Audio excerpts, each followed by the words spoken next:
Hello दोस्तों, कैसे हैं आप लोग।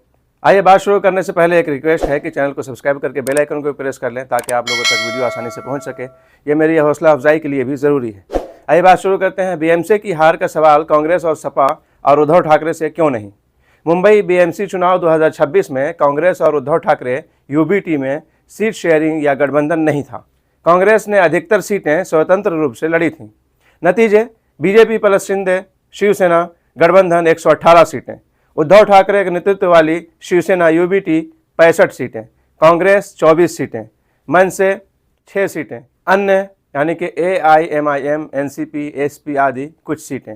चूँकि कांग्रेस ने अकेले चुनाव लड़ा, कोई सीट शेयर नहीं, इसलिए अधिकतर वार्डों में कांग्रेस के उम्मीदवार सीधे शिवसेना यूबीटी MNS के उम्मीदवारों के खिलाफ मैदान में थे, जिसका फायदा भाजपा शिवसेना शिंदे को मिला। कांग्रेस ने ठाकरे से गठबंधन नहीं किया, बल्कि पिछले चुनावों की तुलना में ज्यादा सीटों पर अकेले घोषणा की।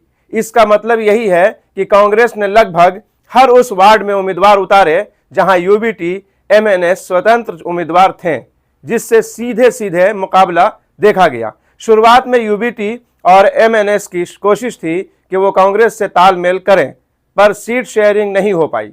इसलिए भाजपा विरोधी वोट कांग्रेस और यूबीटी MNS में बढ़ गया। ये 3 जगह बढ़ गए वोट जो है। तो इसके अलावा समाजवादी पार्टी ने 77 उम्मीदवार उतारे थे और सिर्फ 2 ही जीत पाए। बसपा ने भी करीब 50 उम्मीदवार उतारे थे, लेकिन उनके 0-0 यानी कि एक भी उम्मीदवार नहीं जीते। प्रमुख सवाल और तर्क: एक, कांग्रेस की एकला चलो नीति यानी कि अकेले चलने वाली नीति। कांग्रेस और शिवसेना यूबीटी के बीच गठबंधन नहीं था। कांग्रेस ने लगभग हर उस वार्ड में उम्मीदवार उतारा जहां यूबीटी या अन्य स्वतंत्र उम्मीदवार थे। इसका सीधा परिणाम यह हुआ कि भाजपा विरोधी वोट 2 हिस्सों में बढ़ गया, जिसके फायदे की वजह से ही भाजपा शिंदे युवती को 118 सीटें जीतने का मौका मिला। नंबर 2, समाजवादी पार्टी का वोट ड्रेन। समाजवादी पार्टी ने 77 उम्मीदवारों को मैदान में उतारा था, लेकिन जीत केवल 2 सीटों पर हुई। सवाल यह है कि बाकी 75 सीटों पर जो वोट सपा को मिले, क्या उन्होंने सीधे तौर पर भाजपा विरोधी मोर्चे को नुकसान नहीं पहुंचाया। नंबर 3, मुसलमानों और भाजपा विरोधी वोटों का बंटवारा। मुसलमानों के वोट मुख्य रूप से कांग्रेस, शिवसेना, यूबीटी और सपा में बढ़ गए, जबकि ये बड़े दल खुद को एक मंच पर नहीं ला पाए, तो सारा दोष AIMIM पर मढ़ना कहां तक जायज होगा। नंबर 4, तालमेल की कमी। शुरुआत में यूबीटी और मनसे ने तालमेल की कोशिश की थी, लेकिन कांग्रेस के हट और सीट शेयरिंग न होने के कारण मुकाबला त्रिकोणीय या यूं कहा जाए कि बहुकोणीय हो गया। यह विफलता इन बड़े दलों की रणनीति की है, न कि किसी एक छोटे दल की। चर्चा इस पर होना चाहिए कि कांग्रेस ने गठबंधन क्यों नहीं किया और सपा ने 77 सीटों पर लड़कर वोट क्यों काटे। सवाल कांग्रेस, शिवसेना, यूबीटी और समाजवादी पार्टी से बनता ही है, क्योंकि उन्होंने मुसलमानों के वोट भी हासिल किए हैं और इनमें मुसलमानों सहित भाजपा विरोधी वोट बढ़ गया। अजित पवार के उम्मीदवार भी अलग से थे। इसके बावजूद भी चर्चा सिर्फ AIMIM पर हो रही है कि चुनाव क्यों लड़ा।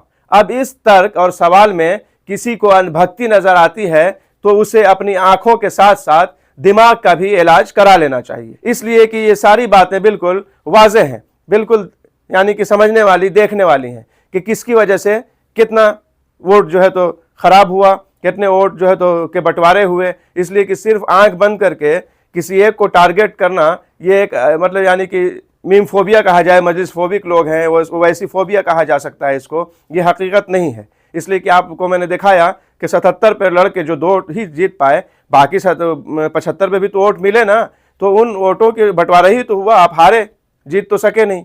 बाकी गठबंधन भी नहीं कर पाए। भाई, गठबंधन नहीं करने की वजह से मैंने जैसा कि कहा कि त्रिकोणीय या कहा जाए कि बहुकोणीय, बहुत जगहों पे वोट का बंटवारा हो गया, जिसकी वजह से जाहिर सी बात है फायदा किसका होने वाला है।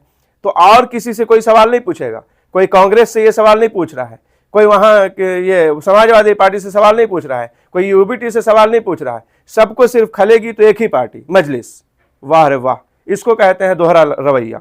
ये ऐसा नहीं होना चाहिए।